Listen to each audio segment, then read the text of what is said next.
ನಮಸ್ತೆ ಫ್ರೆಂಡ್ಸ್, ದಿವ್ಯ ತೃಪ್ತಿ ಕ್ರಿಯೇಷನ್ಗೆ ಸ್ವಾಗತ.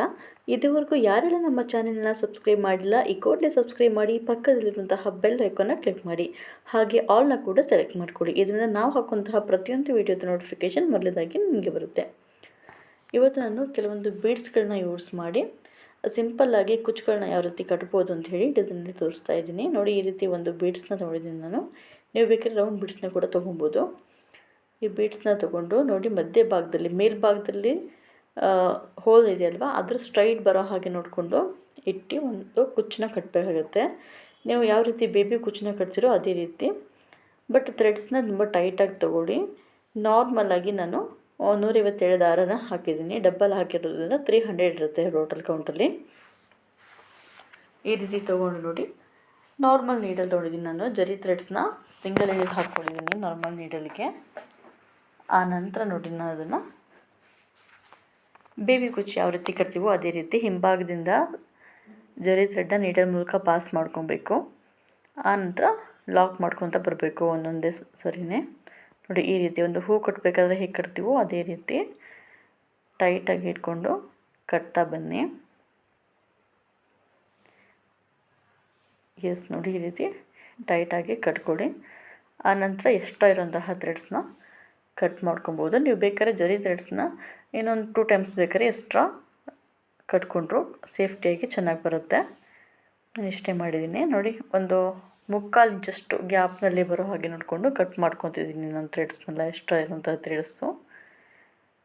ಈ ರೀತಿ ಕುಚ್ಚನ್ನ ಕಟ್ಟಬೇಕು. ನೋಡಿ, ಈ ಕುಚ್ಚನ್ನ ಕಟ್ಟಬೇಕಾದ್ರೆ ಮೇಲ್ಭಾಗದಲ್ಲಿ ಹೋಲ್ ಇರೋದನ್ನು ಮಿಸ್ ಮಾಡದೆ ಸ್ಟ್ರೈಟಾಗಿ ಇಟ್ಕೊಂಡೆ ಕಟ್ಕೊಳ್ಳಿ. ಇದು ಫಸ್ಟ್ ಸ್ಟೆಪ್ಪು. ಒಂದು ಸರಿ ಈ ರೀತಿ ಕುಚ್ಚನ್ನ ಕಟ್ಕೊಬೇಕು ಬೀಡ್ಸ್ಗೆ ಸೇರಿಕೊಂಡು. ಅದಾದ ನಂತರ ನೋಡಿ, ಅದರ ಪಕ್ಕದಲ್ಲಿ ಮತ್ತೆ ನಾನು 157 ದಾರನ ಬೀಡ್ಸ್ ಭಾಗದಿಂದ ತೊಗೊತಿದ್ದೀನಿ. ನೋಡಿ, ಈ ರೀತಿ ತೊಗೊಂಡು ಈ ಸೈಡು ಇದೇ ರೀತಿ ಕುಚ್ಚಬೇಕು. ರೈಟ್ ಮತ್ತು ಲೆಫ್ಟ್ 2 ಸೈಡಲ್ಲೂ ಕೂಡ ಇದೇ ರೀತಿಯೇ. ಫಸ್ಟ್ ಸೆಂಟ್ರಲ್ಲಿ ನಾವು ಯಾವ ರೀತಿ ಬೇಬಿ ಕುಚ್ಚು ಕಟ್ಟಿರ್ತೀವೋ ಅದೇ ರೀತಿಯೇ ಇಲ್ಲೂ ಕೂಡ 2 ಸೈಡು ಹೀಗೆ ಕುಚ್ಚನ್ನ ಕಟ್ಕೊತಾ ಬನ್ನಿ. ಸೇಮ್ ಸ್ಟೆಪ್ನಲ್ಲಿ ಕುಚ್ಚನ್ನ ಕಟ್ಕೊಂಡು ಇಟ್ಕೊಂಡಿರಬೇಕು. ಅದಾದಮೇಲೆ ಸೀರೆಯ ಪಲ್ಲು ಸೈಡ್ ಇದೆಯಲ್ಲ, ಅಲ್ಲಿ ನೋಡಿ, ಸೀರೆ ಯಾವ ಕಲರ್ ಇದೆಯೋ ಅದೇ ಕಲರಲ್ಲಿ ಒಂದು 2 ಎಳೆ ದಾರ ನಾರ್ಮಲ್ ನೀಡಲ್ಗೆ ಹಾಕಿ ಫಸ್ಟ್ ಲಾಕ್ನ ಮಾಡ್ಕೊಳ್ಳಿ ಸೀರೆಗೆ. ಆನಂತರ ಈ ನಾರ್ಮಲ್ ನೀಡಲ್ಗೆ ಒಂದು 3 mm ಗೋಲ್ಡನ್ ಬೀಡ್ಸ್ನ ಯೂಸ್ ಮಾಡ್ತಿದ್ದೀನಿ. ಈ ರೀತಿ ಒಂದು ಗೋಲ್ಡನ್ ಬೀಡ್ಸ್ನ ಯೂಸ್ ಮಾಡ್ಕೊಂಡು ಆ ನಂತರ ಒಂದು ಬಟರ್ಫ್ಲೈ ಡಿಸೈನ್ ಇರುವಂತಹ ಒಂದು ಬೀಡ್ಸ್ನ ಇಲ್ಲಿ ನಾನು ತೊಗೊತಿದ್ದೀನಿ. ಇಷ್ಟಾದಮೇಲೆ ನಾನು ಮುಂಚೆ ರೆಡಿ ಮಾಡಿ ಇಟ್ಕೊಂಡಿದ್ದೀವಲ್ವ ಬೀಡ್ಸ್ ವಿತ್ ಕುಚ್ಚು, ಈ ರೀತಿ 3 ಬದಿಯಲ್ಲೂ ಮಾಡ್ಕೊಂಡಾದಮೇಲೆ ಮೇಲ್ ಬದಿಯಲ್ಲಿ ನೋಡಿ, ನಾನು ಹೋಲ್ ಇರಬೇಕು ಅಂತ ಹೇಳಿದ್ದೆ. ಆ ಹೋಲ್ ಗ್ಯಾಪ್ನಿಂದ ನಾನು ನೀಡಲ್ನ ಪಾಸ್ ಮಾಡ್ಕೊತಿದ್ದೀನಿ. ಹೀಗೆ ಲಾಕ್ ಮಾಡ್ಕೊಂಡು ಆದಮೇಲೆ ನಾನೊಂದು ರೌಂಡ್ ಬೀಡ್ಸ್ನ ಇಲ್ಲಿ ಯೂಸ್ ಮಾಡ್ತೀನಿ. ಒಂದು ಸ್ವಲ್ಪ ದೊಡ್ಡ ಕಿರು ಬೀಡ್ಸ್ನೇ ತಗೊಳ್ಳಿ. ಆನಂತರ ಮತ್ತೊಂದು 3 mm ಬೀಡ್ಸು. ಹೀಗೆ ಬೀಡ್ಸ್ನ ತೊಗೊಂಡು ಈ ರಿಂಗ್ ಇದೆಯಲ್ಲ, ಆ ಮಧ್ಯ ಭಾಗಕ್ಕೆ ಬರೋ ಹಾಗೆ ನೋಡಿಕೊಂಡು ಫಸ್ಟ್ ಇದೆಯಲ್ಲ ಆ ಚಿಕ್ಕ ಬೀಡ್ಸ್ನ ಬಿಟ್ಟು ಆನಂತರ ದೊಡ್ಡ ಬೀಡ್ಸ್ ಮೂಲಕ ನೀಡನ್ನು ರಿಟರ್ನ್ ತೊಗೊಬೇಕಾಗತ್ತೆ. ನೀವು ರಿಟರ್ನ್ ತೊಗೊಬೇಕಾದ್ರೆ ಎಲ್ಲ ಬೀಡ್ಸ್ಗಳ ಮೂಲಕ ನೀಡಲ್ನ ಪಾಸ್ ಮಾಡ್ಕೊಳ್ಳಿ. ಒಂಥರ ಸಿಂಪಲ್ಲಾಗಿ ಒಂಥರ ಬರ್ಡ್ಸ್ ರೀತಿ ಕಾಣುತ್ತೆ ಈ ಡಿಸೈನ್ ಬಂದುಬಿಟ್ಟು. ನೋಡಿ, ಈ ರೀತಿ ಹೀಗೆ ಮಾಡಿಕೊಂಡು ಆನಂತರ ಲಾಕ್ ಮಾಡ್ಕೊಳ್ಳಿ.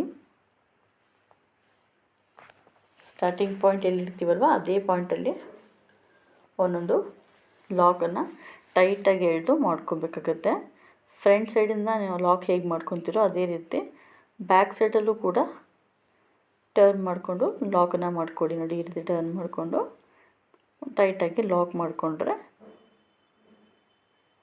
ಈ ಡಿಸೈನ್ ನೀಟಾಗಿ ಬರುತ್ತೆ. ನೋಡಿ, ಹೀಗೆ ಮಾಡಿಕೊಂಡು ಎಕ್ಸ್ಟ್ರಾ ಥ್ರೆಡ್ಸ್ನ ಕಟ್ ಮಾಡ್ಕೊಳ್ಳೋಣ. ಒಂದು ರೀತಿ ಸಿಂಪಲ್ಲಾಗಿ ಬರ್ಡ್ಸ್ ರೀತಿ ಕೂಡ ಕಾಣುತ್ತೆ. ಫೈನಲಿ ಡಿಸೈನ್ ಬಂದುಬಿಟ್ಟು ಈ ರೀತಿ ಬಂದಿದೆ. ನೋಡಿ, ಸಿಂಪಲ್ಲಾಗಿದೆ, ತುಂಬ ಟೈಮ್ ತೊಗೊಂಡಿರೋಂತಹ ಡಿಸೈನು. ನೀವು ಆರಾಮಾಗಿ ಮಾಡ್ಬೋದು, ಈಸಿಯಾಗಿದೆ. ಸ್ಟೆಪ್ನ ಗಮನ ಇಟ್ಟು ನೋಡಿಕೊಂಡು ಕ್ಲೀನಾಗಿ ಮಾಡ್ಕೊಳ್ಳಿ. ಡಿಸೈನು ತುಂಬಾ ಚೆನ್ನಾಗಿ ಕಾಣುತ್ತೆ. ನೋಡಿ, ಡಿಸೈನ್ ಬಂದುಬಿಟ್ಟು ಈ ವಿಡಿಯೋ ನಿಮಗೆಲ್ಲ ಇಷ್ಟ ಆಗಿದೆ ಅಂದ್ಕೊತೀನಿ. ಲೈಕ್ ಮಾಡಿ, ಸಬ್ಸ್ಕ್ರೈಬ್ ಮಾಡಿ, ಪಕ್ಕದಲ್ಲಿರುವಂತಹ ಬೆಲ್ ಐಕಾನ್ ಒತ್ತೋದನ್ನು ಮರಿಬೇಡಿ. ಏನಾದರೂ ಡೌಟ್ ಇದ್ದರೆ ಕಮೆಂಟ್ ಸೆಕ್ಷನಲ್ಲಿ ತಿಳಿಸಿ. Thanks for watching.